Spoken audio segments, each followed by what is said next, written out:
Ayan. Ayan, 5 kilo na king crab. Ayan. Press na press, bagong deliver. Ayan. Pagka lang December, saka January lang meron dito. Ayan, nakikita ko, napakaganda. Parang galit siya. Ayan, kikita niya mga idol. Baka magalit. 5 kilo yan mga lods. Na kailangan talagang uubusin. Ay, mag-isa lang siya. Ayan.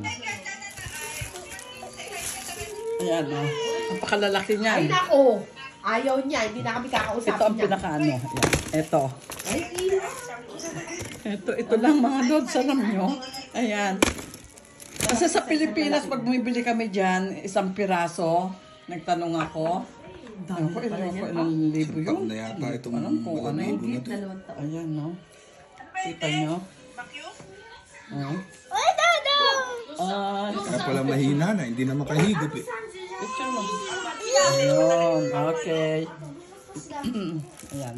Kaya mamaya pag kinain natin to, ilalive ko. Ayan. Ayan, meron siya. Asan ba yung kanyang ano? Oo. At eto, ayan. Nakita nyo? Dito, ganyan. Ito siya, mga king crab siya na inayos na nila.